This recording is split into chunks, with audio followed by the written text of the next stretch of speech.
अगले दिन ब्रह्म मुहूर्त में उठकर नित्य कर्म और उपासना आदि से निवृत्त होकर भगवान श्री राम और लक्ष्मण जी गुरु विश्वामित्र जी के पास पहुंचकर बोले कि हे गुरुदेव, कृपा करके हमें यह बताइए कि वे राक्षस आपके यज्ञ में विघ्न डालने हेतु किस समय आते हैं। गुरुवर, हम यह इसलिए जानना चाहते हैं कि कहीं ऐसा न हो जाए कि वे हमारे अनजाने में ही यहाँ उपद्रव मचाने आ जाएं। महाराजा दशरथ के वीर पुत्रों के मुख से इस तरह से उत्साह भरी बातें सुनकर वहां पर उपस्थित समस्त ऋषिमुनि अत्यंत प्रसन्न हुए और उनसे कहने लगे कि हे रघुकुल भूषण राजकुमारों, इस यज्ञ की रक्षा करने हेतु तुमको आज से 6 दिन और 6 रात के लिए पूर्ण रूप से सावधानी और सजगता से रहना होगा। इन 6 दिनों में मुनि विश्वामित्र जी मौन रहकर यज्ञ करेंगे और वे इस समय तुम्हारे किसी भी प्रश्न का प्रत्युत्तर नहीं दे सकेंगे, क्योंकि वे यज्ञ की दीक्षा ले चुके होंगे। यह सुनकर भगवान श्री राम और लक्ष्मण जी दोनों भाई अपने समस्त शस्त्रास्त्रों से सुसज्जित हो गए, क्योंकि उनको यज्ञ की रक्षा करनी थी। सो वे दोनों भाई तत्पर हो गए और 5 दिन और 5 रात्रि निरंतर बिना किसी विश्राम के सतर्क रहे, साथ ही साथ यज्ञ की रक्षा करते रहे, किंतु इस अवधि में किसी भी प्रकार की विघ्न बाधा नहीं आई। 6वें दिन भगवान श्री राम ने श्री लक्ष्मण जी से कहा कि भाई सौमित्र, यज्ञ का आज अंतिम दिन है और उपद्रव करने के लिए राक्षसों की यहाँ आने की पूर्ण संभावना है। आज हमें विशेष रूप से सावधान रहना चाहिए। तनिक भी असावधानी हुई तो मुनिराज का यज्ञ और हमारा परिश्रम निष्फल हो जाएगा। भगवान श्री राम जी ने लक्ष्मण जी को अभी सचेत ही कर रहे थे कि अचानक से वहां यज्ञ सामग्री, चमस, समिधा आदि अपने आप भभक उठे।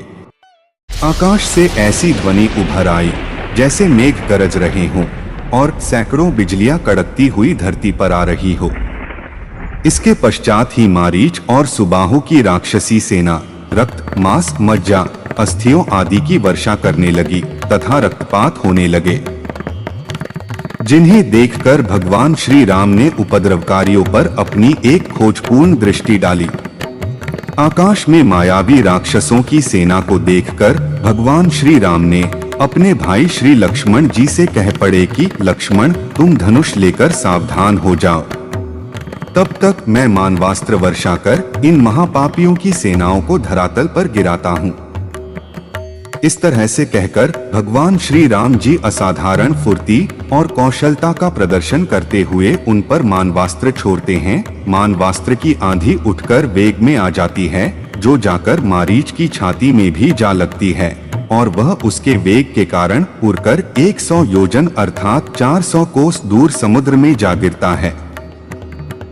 इसके पश्चात भगवान श्री राम जी आकाश में आग्नेयास्त्र फेंकने लगते हैं, जिससे अग्नि की भयंकर ज्वाला प्रस्फुटित होकर सुबाहु को चारों ओर से आवृत कर लेता है और इस अग्नि की ज्वाला क्षण भर में ही उस महापापी को जलाकर भस्म कर देता है।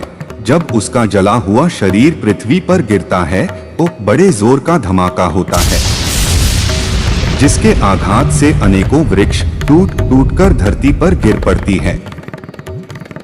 अब मारीच और सुबाहु पर आक्रमण समाप्त करने के पश्चात श्री राम जी बचे कुचे राक्षसों का भी नाश करने लगते हैं। उनमें से कुछ राक्षस अपने अस्त्र छोड़ देते हैं और उन अस्त्रों के प्रहार से राक्षसों की विशाल सेना मरमर कर ओलों की भांति भूमि पर गिरने लगते हैं। इस प्रकार थोड़े ही समय में संपूर्ण राक्षसी सेना का नाश हो जाता है और चारों ओर से भगवान श्री रामचंद्र जी की जय जयकार होने लगती है तथा पुष्पों की वर्षा होने लगती है। तब जाकर निर्विघ्न वह यज्ञ समाप्त होता है। अपने यज्ञ को समाप्त करने के पश्चात मुनि विश्वामित्र जी यज्ञ की वेदी से उठते हैं और भगवान श्री राम को अपने हृदय से लगाकर कहने लगते हैं कि हे रघुकुल के कमल, तुम्हारे प्रताप और युद्ध कौशल से आज मेरा यह यज्ञ सफल हुआ और इन उपद्रवी राक्षसों का भी विनाश हो सका।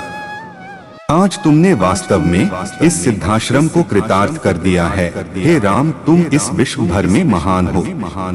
तुम्हारी जय जयकार हो, तुम्हारी जय जयकार हो, तुम्हारी जय जयकार हो। जय राम। जय जय राम, जय जय राम,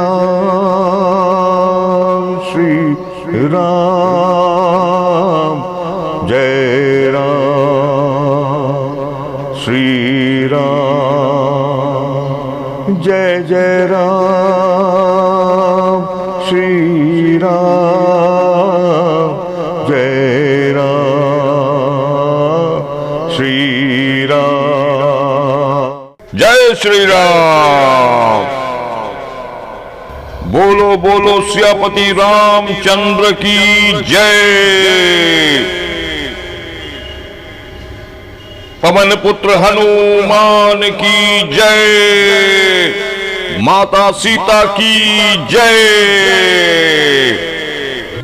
अगर हमारा प्रोग्राम आप सभी को अच्छा लगा हो तो इस चैनल को सब्सक्राइब जरूर करें और लाइक करें और कमेंट करें। आप सभी का बहुत बहुत धन्यवाद।